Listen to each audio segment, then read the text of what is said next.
Ya, apa kabar semuanya? Di video kali ini saya akan menjawab pertanyaan-pertanyaan yang sudah diberikan oleh guru kami, guru sejarah Indonesia, untuk nilai ulangan harian. Yang pertama pertanyaannya adalah, pemberontakan PRRI dan Permesta merupakan pergolakan daerah yang berkaitan dengan sistem pemerintah. Bagaimana upaya yang harus diwujudkan pemerintah untuk mengantisipasi pergolakan serupa pada masa kini? Jelaskan. Jadi pemberontakan ini terjadi secara garis besar bisa dibilang karena sikap pemerintah pusat yang membuat kebijakan yang bisa dibilang sangat sentralis dan merugikan pemerintah daerah. Selain itu juga banyak ketidakpuasan dari beberapa daerah terhadap alokasi biaya pembangunan yang diberikan oleh pemerintah pusat. Tentu itu akan mempengaruhi tingkat kesejahteraan prajurit dan masyarakat di daerah. Jadi untuk mengatasi pergolakan serupa pada masa kini, pemerintah dapat melakukan desentralisasi terhadap kekuasaan pemerintahan dengan cara otonomi daerah.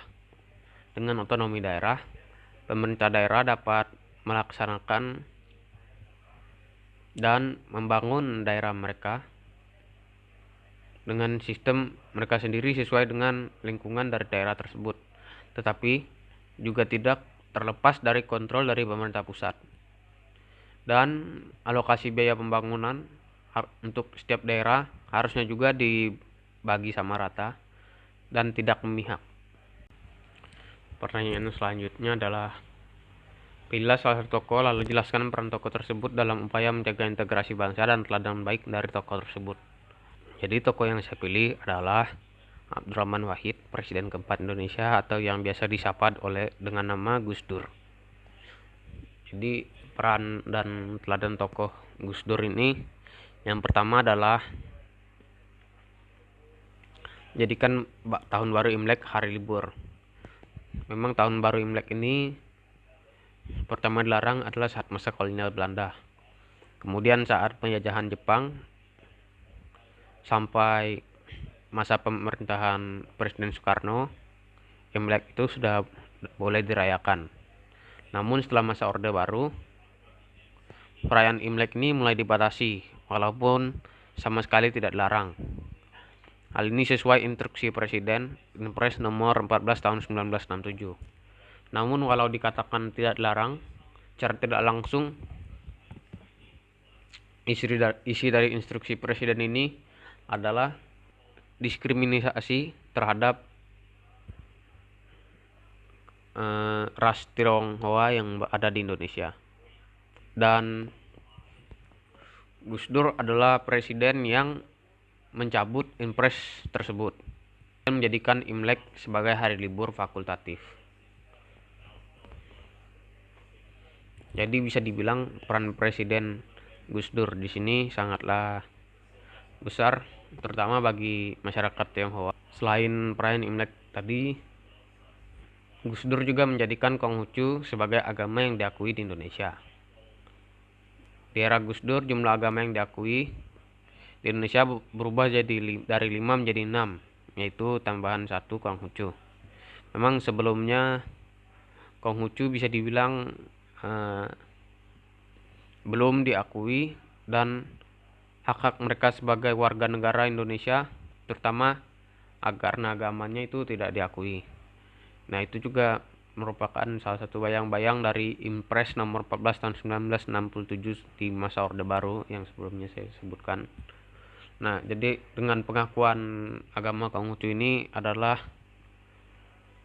bukti bahwa Gus Dur itu tidak menyukai dan tidak menyetujui diskriminasi terhadap ras-ras tertentu. Selain itu, Gus Dur sebagai ketua NU, yaitu organisasi massa Islam terbesar di Indonesia, Nahdlatul Ulama, ingin merawat paham kebangsaan di tubuh NU. Jadi Gus Dur ingin NU menjadi jembatan antara umat Islam dan elemen lain bangsa Indonesia dengan keyakinan bahwa persoalan keumatan adalah persoalan kebangsaan. Jadi walaupun NU itu adalah organisasi Islam dan Indonesia ini bisa dibilang negara mayoritas Islam, tapi Gus Dur tidak ingin adanya rasa lebih baik, rasa dominan antara sesama bangsa Indonesia. Jika itu adalah masalah persoalan tentang bangsa, maka bangsalah yang bersatu untuk mengatasinya, bukan hanya organisasi ini atau kelompok ini yang mengatasinya. Selain itu, Gus Dur juga berperan dalam menyejahterakan PNS pada masa pemerintahannya dengan menaikkan gajinya sekitar 100% dan membuat kenaikan pangkat dan jabatan itu semakin mudah. Di sini terlihat jelas bahwa Gus Dur ingin menyejahterakan rakyat Indonesia itu dari segala aspek. Ya, salah satunya ya aspek pekerjaan PNS ini. Dari semua itu kita bisa lihat bahwa apa yang Gus Dur lakukan untuk menjaga integrasi bangsa ini ya sangatlah signifikan, mulai dari menghilangkan diskriminasi terhadap kaum Tionghoa dan mengakui agama Konghucu, menanamkan sikap kebangsaan, paham kebangsaan di dalam organisasi Islam terbesar Indonesia, NU, dan juga menyejahterakan PNS, pegawai negeri sipil, dengan menaikkan gaji mereka. Pertanyaan terakhir adalah berikan kesimpulan dari materi dan refleksi kalian masing-masing. Jadi kesimpulan dan refleksi saya dari materi ini adalah kita sebagai generasi bangsa, generasi muda ini harus bisa menjaga integrasi bangsa Indonesia.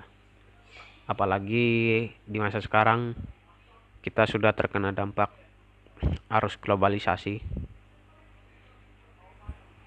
sehingga banyak sekali faktor yang dapat menyebabkan perpecahan dan konflik terjadi antara bangsa kita sendiri. Seperti yang dikatakan Soekarno, bahwa lebih mudah perjuangan orang dulu karena melawan penjajah, sedangkan kita melawan saudara kita sendiri.